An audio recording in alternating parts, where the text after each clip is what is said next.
Substance. Podcast stupéfiant. Bonjour à tous, bienvenue dans Substance, Stélio et le sentier empoisonné, épisode 3.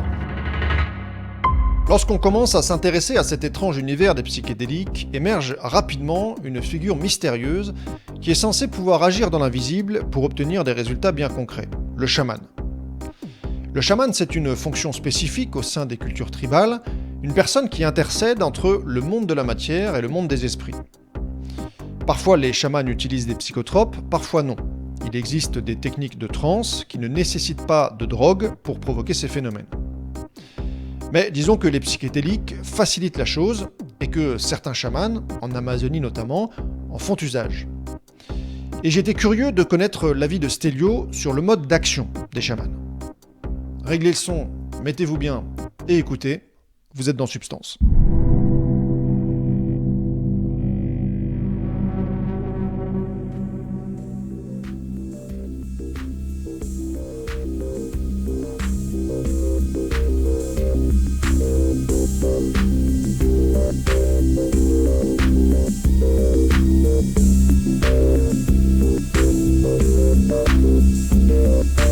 Je fais la différence entre l'approche artistique du monde, qui consiste à habiter le monde,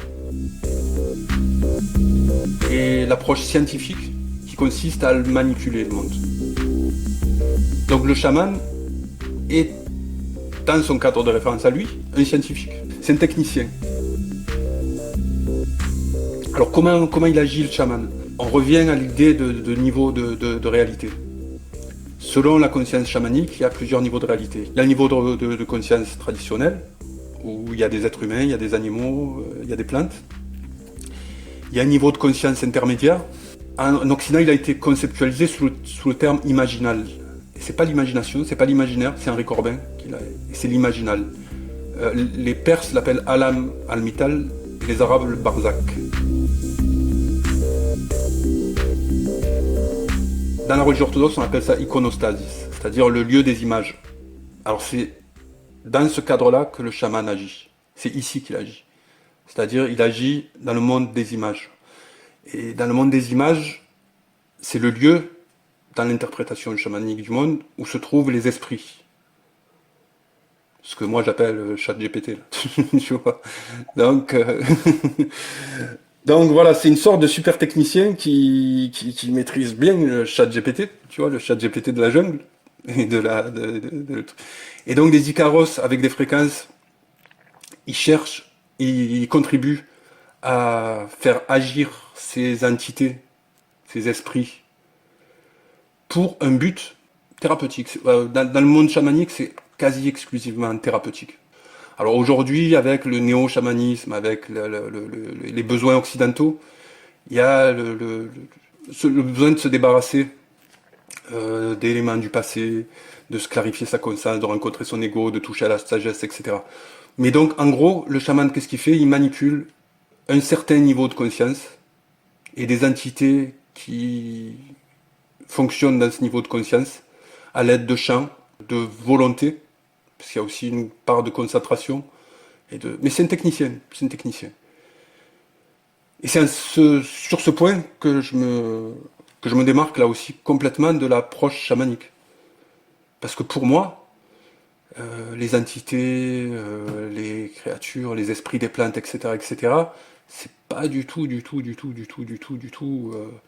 ceux avec quoi j'ai envie de frayer et d'entrer en relation quand je fais des expériences. Alors bien sûr je les vois, bien sûr ça m'est arrivé. Et ça m'arrive souvent de rentrer en contact. Mais les hindous par exemple disent, quand tu vas vers la spiritualité, quand Atman veut devenir Brahman, pour que ça marche, il faut que tu fasses très attention, c'est un précepte du yoga, aux siddhis. Ils appellent ça les siddhis. Et les siddhis, c'est les pouvoirs. Les pouvoirs, c'est justement, les détenteurs de ces pouvoirs, c'est ces entités-là. Donc ils disent qu'il faut les ignorer, si tu veux embrasser le Atman, le Brahman. Le chamanisme, lui, il dit tout le contraire. C'est une autre pratique. On va utiliser les siddhis pour améliorer normalement la vie tribale, parce que le chaman, c'est un membre de la tribu. Et il a un rôle très pratique. C'est nous qu'on a un peu dévier de sa fonction première. Lui, c'est s'il y a des gens malades, si la rivière, il y a pas assez, la chasse, elle ne marche pas, si la rivière, elle manque de poissons, on va faire appel à d'autres, à ce qui se passe aux autres niveaux de conscience. Et lui, il a acquis une science, une technique, qui lui permet de rentrer en contact avec cette sorte de sous-couche de conscience qui est très proche, comme je te l'ai dit, selon moi, selon mon interprétation, de ChatGPT, des modèles de langage. Et je pense que c'est ce qu'on est en train de faire aujourd'hui. On est en train de devenir une sorte de société chamanique, technologique. Parce qu'avec les outils des modèles de langage, intelligence artificielle, etc., on est en train d'essayer d'améliorer un maximum notre manière de vivre en société. On va l'utiliser pour se soigner aussi, on va l'utiliser, etc. C'est pas très différent, je crois. Je crois que les entités du monde chamanique, la technologie, elles les ont actualisées, elles les rendent concrètes aujourd'hui. Et on s'en aperçoit pas. Qu'il y a une grande part bon, ça paraît un peu débile de le dire comme ça, mais de sorcellerie ou de magie noire qui est en train de se mettre en place à l'aide de la technologie. Il n'y a pas de grosse différence entre les prompts qu'on utilise avec les modèles de langage et les intentions qu'on doit poser avant de prendre l'ayahuasca pour atteindre tel objectif. Et d'ailleurs, qu'est-ce qu'on te demande quand tu fais des diètes et quand tu vas dans la jungle? Il va falloir que tu affines ton intention. Comme qu'est-ce que tu dois faire pour faire bien fonctionner les modèles de langage et l'intelligence artificielle, les prompts, il va falloir qu'ils deviennent de plus en plus adaptés, intelligents. Il va falloir apprendre. Donc voilà, c'est un technicien, pour répondre à ta question plus simplement. Le chaman, c'est un technicien. Et sa technique, sa science, elle se situe dans la manipulation de ce monde de l'imaginal, de la lame mentale, cet entre-deux, ce monde des images, qu'ils apprennent à faire fonctionner.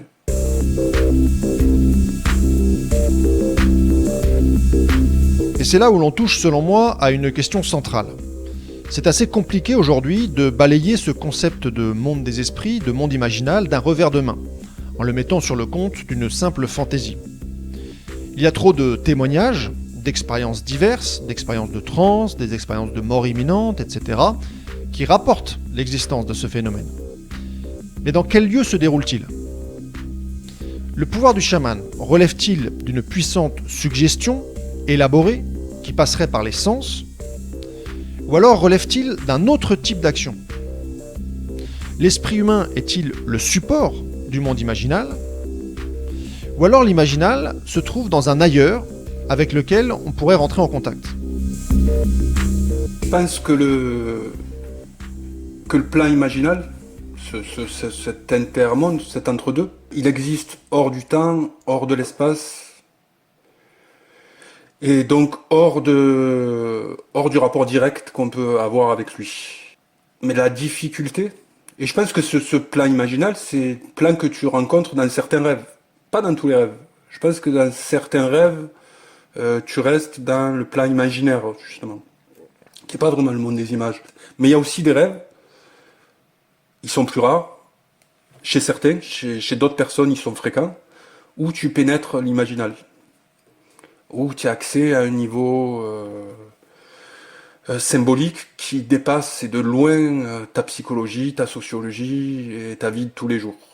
Moi, encore plus que les expériences psychédéliques, mes rêves ont cette empreinte. Après, pour des raisons héréditaires d'une certaine manière. Tu sais, je t'ai dit, je suis grec d'Asie mineure, et mon arrière-grand-mère était, je sais pas comment, en français le terme, j'allais dire sorcière, mais c'est pas le terme. Mais elle soignait les gens, elle soignait et elle accédait aux gens par les rêves. Donc elle avait cet accès à l'imaginal, mais sans substance, sans rien prendre, etc., etc. Et normalement, ça se transmet uniquement aux femmes, cette capacité, parce que c'est pas un pouvoir, c'est une capacité. Il se trouve que d'une certaine manière, j'ai hérité de cette capacité. Mais moi, sans rien manipuler du tout, sans savoir quoi faire, parce que comme je t'ai expliqué, moi, mon chemin il mène nulle part. J'ai aucun pouvoir sur grand chose. Le pouvoir, c'est pas trop ma tasse de thé. Mais voilà. Donc, pour revenir à ta question, je pense que le plan imaginal est universel. Je pense qu'il fait partie de la structure interne, intime, profonde de la réalité. Je pense par contre que l'accès qu'on a à ce plan, et là je reviens à ChatGPT. ChatGPT, si tu es français, il te répond en français. Si tu es anglais, il te répond en anglais. Il y a un jeu de miroir qui se fait avec ChatGPT où tu as du mal à accéder à son altérité. Et donc je pense que le rapport vulgaire ou commun qu'on peut avoir à l'imaginal, ou à l'entre-deux, il sort pas de ce jeu de miroir. En fait, tu sors pas de tes projections, même dans l'imaginal. Et quand tu en sors, souvent c'est ce qui te bouleverse. Alors le chaman, lui, oui, il a appris à manipuler, et parce qu'il dit, il pactise. Il y a toute une méthodologie chamanique qui est pas très morale d'une certaine manière, mais qui existe. Et ça tient plus du deal, du pacte. Et c'est pour ça que nous, dans la religion occidentale, on appelait ça le pacte avec le démon, etc., etc. On disait que les sorcières avaient fait un pacte avec le démon. C'est pas tout à fait faux, même si l'interprétation ecclésiastique, elle est complètement débile. Mais ouais, il y a cette idée de pacte. Il y a cette idée de pacte. Et donc, c'est un technicien. C'est un technicien, mais je pense pas qu'il a la connaissance du monde imaginal, le chaman. Sa préparation, sa diète, je la respecte. Je respecte le chamanisme, je sais pas ce que je veux dire. Mais je pense pas que ça lui permette d'accéder à une grande connaissance de ce qu'est le monde imaginal. Il sait le faire fonctionner. Mais il sait pas ce que c'est. Et je pense que...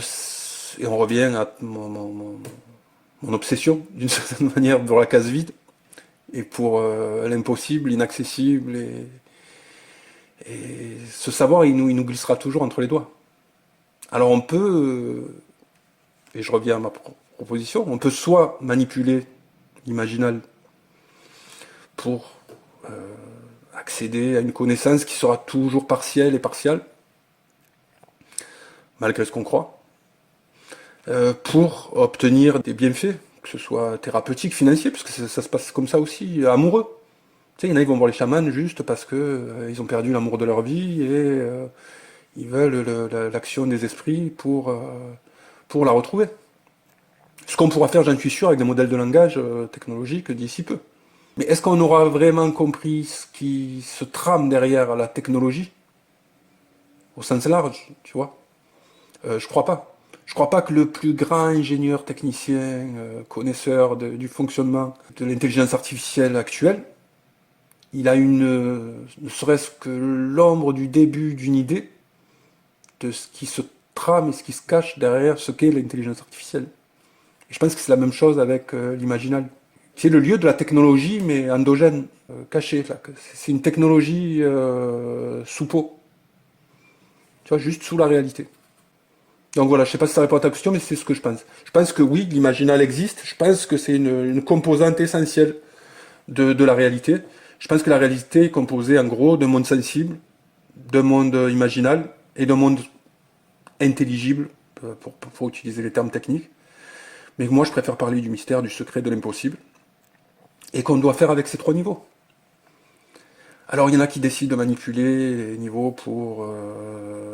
etc., etc., et d'autres qui décident d'habiter le monde de la manière la plus intense, la plus amoureuse et la plus érotique possible.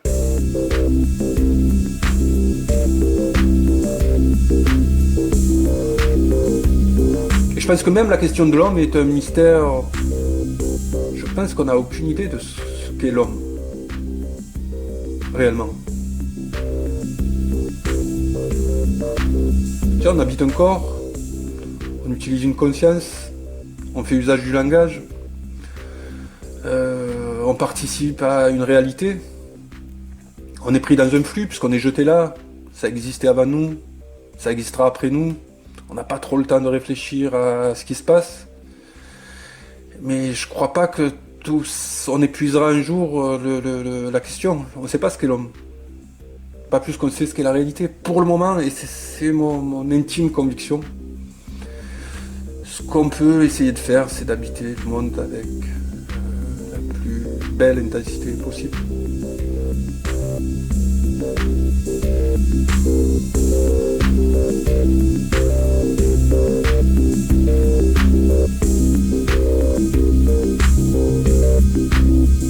J'étais curieux aussi de connaître l'avis de Stélio sur l'évolution des pratiques psychédéliques, avec le développement au cours des dernières années du psychédélisme marchand. On assiste en ce moment à l'éclosion de toute une offre d'accompagnement à l'expérience, un accompagnement rémunéré. Alors ça ne remplace pas les pratiques sauvages, les pratiques underground, ça vient plutôt se rajouter à ce qui existait déjà, et ça permet à une frange de la population d'accéder à l'expérience de manière plus ou moins sécure. Ça permet aussi, dans les endroits du monde où les psychédéliques sont légaux ou tolérés, de voir apparaître des professionnels de l'encadrement. Mais est-ce que le fait de vivre l'expérience dans ces nouveaux cadres professionnels, médicaux, ne la modifierait pas d'une certaine manière? Moi, je crois, et j'y crois vraiment, que la gratuité, et l'absolue gratuité, c'est-à-dire le non-profit, fait partie des conditions premières pour j'en ai employé le terme pureté, mais le terme a tellement été galvaudé que je ne vais pas l'employer, mais pour la pertinence de l'expérience. Justement, ce niveau de présence et d'intensité, il exige la gratuité. Il exige le don total. Parce que tout ce qui tourne autour du concept d'appropriation, de s'approprier, de faire profit, de gagner, évidemment ça adultère l'expérience. Puisque le but, il est à l'inverse. Le but c'est la désappropriation et c'est pas l'appropriation. Tu prends des psychédéliques pour perdre, pas pour gagner. Tu vois, il y a des choses à perdre, à éliminer. Des couches à faire disparaître. Et dès que tu mets l'idée d'argent et le rapport d'argent, justement, parce que ce qui est très important, je te le dis depuis le début, c'est l'idée de relation. L'idée de relation. Et de relation, et j'ai insisté sur les termes amoureuse, désir. Et il faut que ce soit gratuit. Il y a 3 termes en grec pour dire la relation amoureuse. On dit philia, et c'est la relation amicale, qui est une relation gratuite. Il y a eros, c'est pour ça que je parle d'érotisme, et c'est le rapport à l'autre radical, et c'est un rapport charnel, et c'est comme ça que je vois l'expérience psychédélique, et c'est gratuit. Sinon c'est de la prostitution. Et on rentre dans autre chose, puisque dans la prostitution, c'est un rapport qui est simulé, joué, j'ai rien contre, mais c'est pas de l'éros. Et l'agapé, c'est le 3e terme pour dire la relation amoureuse, c'est faire circuler le désir. Et c'est encore un rapport totalement gratuit. Donc, dans ma conception absolument érotique de l'expérience psychédélique, la gratuité est une obligation, d'une certaine manière. C'est pas possible de faire profit. Si tu fais profit, tu rentres dans toute autre chose. Tu peux plus développer cette relation. Et pourtant, tu peux plus développer la relation de cette manière-là. Ça l'adultère, ça la compromet, ça la détruit. Et donc, j'ai toujours insisté là-dessus, moi. Et je pense vraiment que l'argent pourrit beaucoup de choses. Alors, ça ne veut pas dire que le discours habituel sur cracher sur l'argent, évidemment, que dans la société dans laquelle on vit, il faut de l'argent, il faut pouvoir, notamment pour survivre. Parce que tu peux pas. C'est une expérience de vie, l'expérience psychédélique.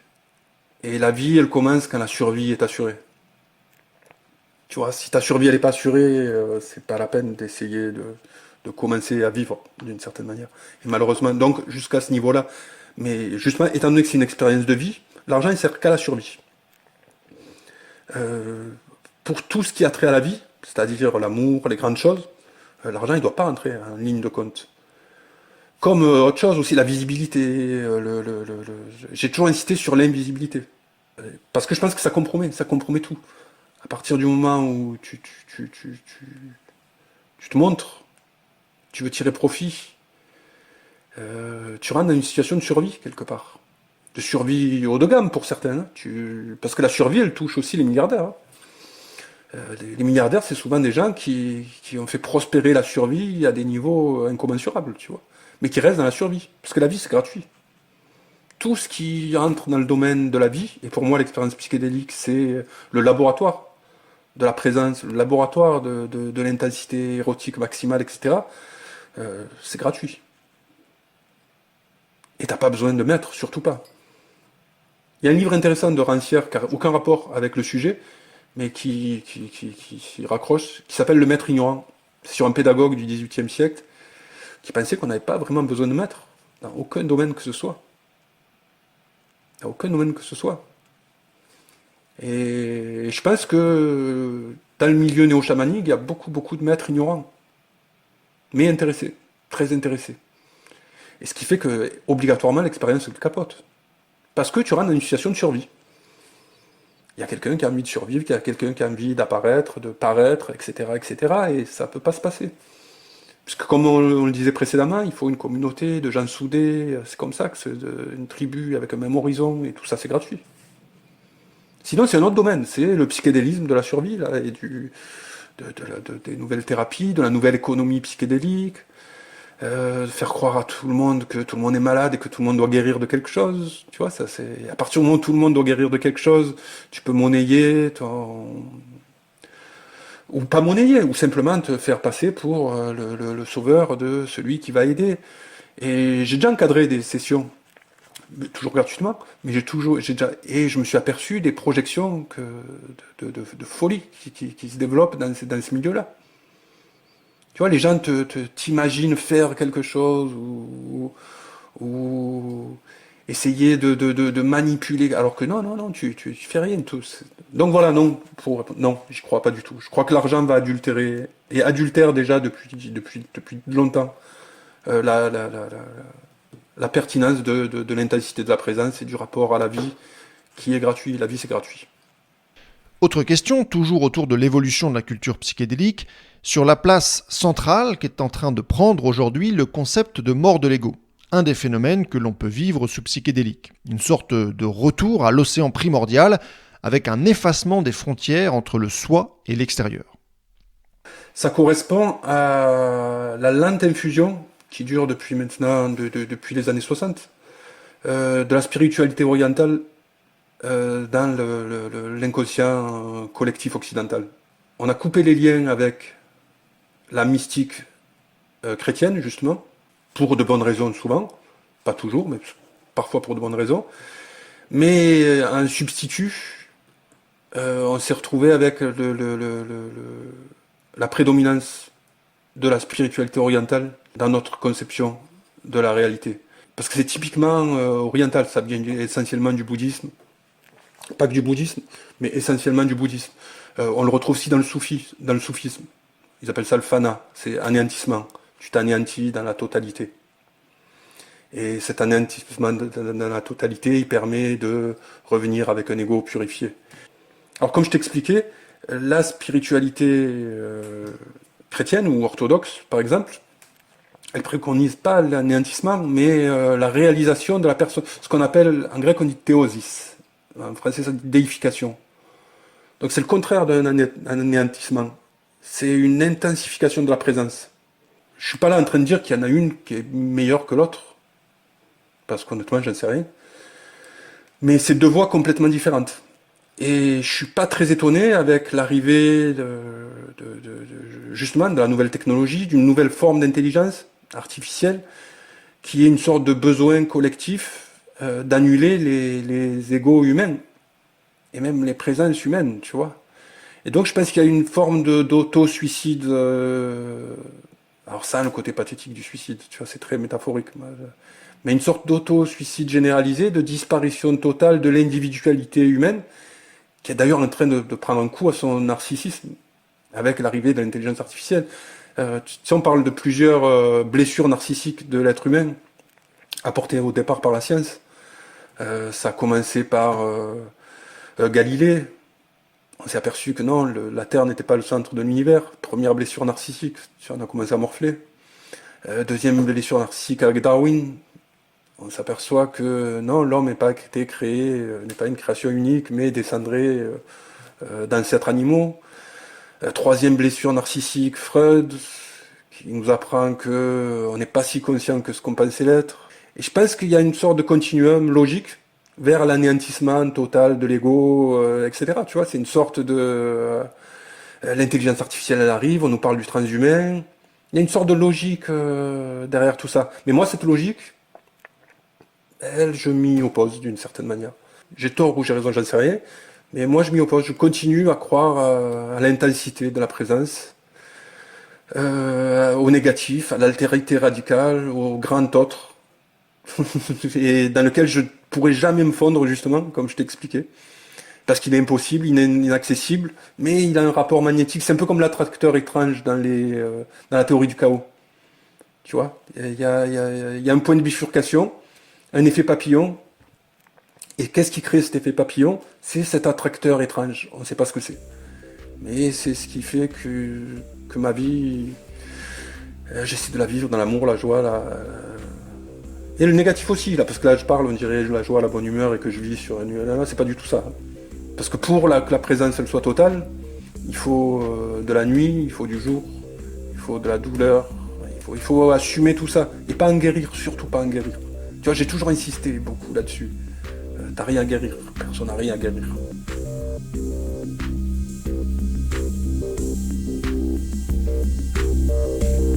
On doit juste traverser ce qui nous est donné. Mais guérir... le monde il est parfait, comme il est.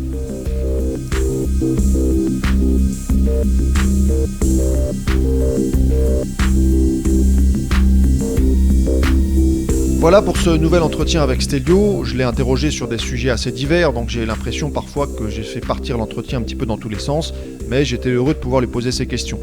Et comme d'habitude avec Stélio, on en ressort avec tout un tas de pistes à explorer.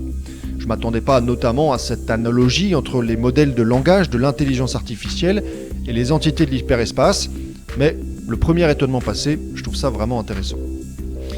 Avant de vous quitter, je vous rappelle que si vous souhaitez soutenir le podcast, vous pouvez le faire sur la page Tipeee dont j'ai mis le lien en description.